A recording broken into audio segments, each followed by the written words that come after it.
Hi, I'm Trisha J. Wooldridge, and I am a novel friend. A novel friend is the business that I started some time ago to encompass my editing, my writing, being an author, and everything I love about words. Because words are a bridge between people for communications, a way to build relationships, and as corny as it sounds, to make the world a better place.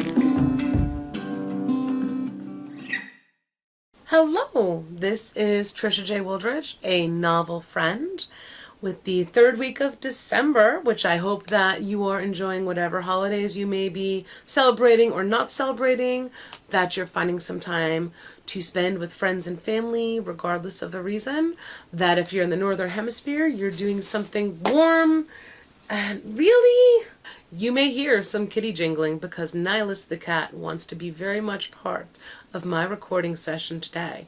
And if you're in the wonderful dark time that is December in the Northern Hemisphere, I hope that there's a lot of light going on in your life, or that you can bring some light into your life. For the month of December, I am reading some older poems of mine that are part of a collection called Spells from Grace. And I went through the seasons of the year with these poems, and I thought that was a good fit for December because it's the end of the year.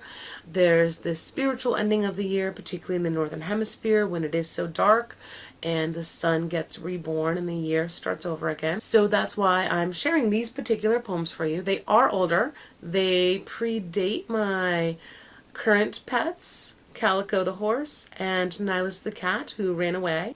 And this particular poem includes one of my first pets that was just mine. It was Miss Rhetta, a house bunny who lived to be 11 years old.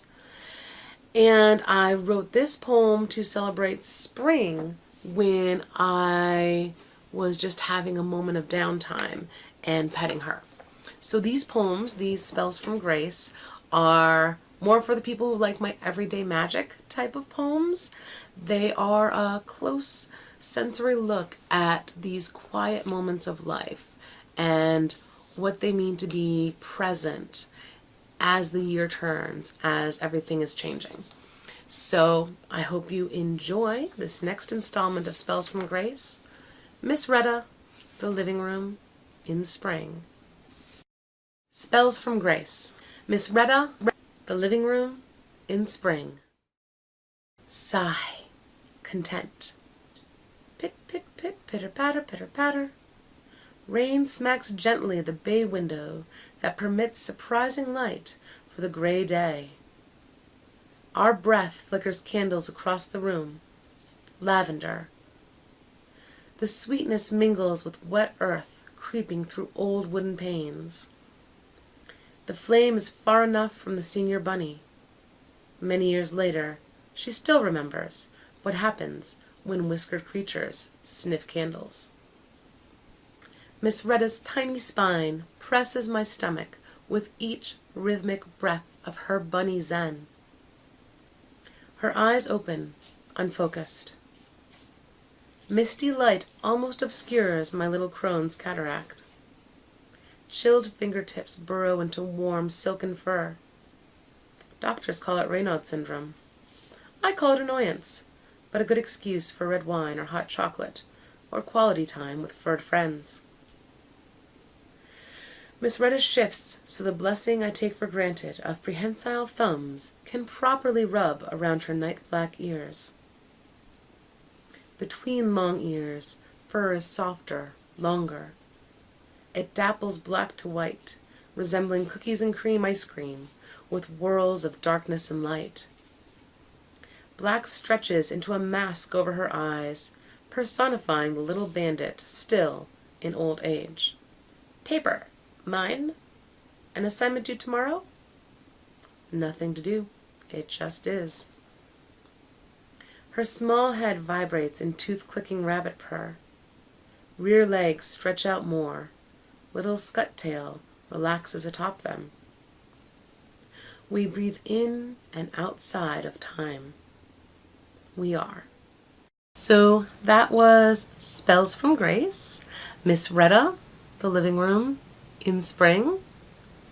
And I've included a cute little picture of Miss Rhetta so you can see Isn't she adorable? I've also included down in the description below a link to the House Rabbit Society, which is an organization that helps and rescues rabbits. So hopefully you will check it out, because awesome rabbits like Miss Rhetta and many of the other bunnies that I've had deserve really good lives, and they're very special pets. And if you've enjoyed listening to my prose, my poetry, my confessions, consider sharing my videos with your friends, clicking subscribe, or leave a note down below in the comments. What else do you want me to read? Do you want to hear more of me just chatting, or would you like to hear more of my poetry? And do you prefer the dark, spooky stuff or some of this everyday magic stuff? Leave me a note, and thank you for joining me. May you have a wonderful, warm December that is full of light. Bye!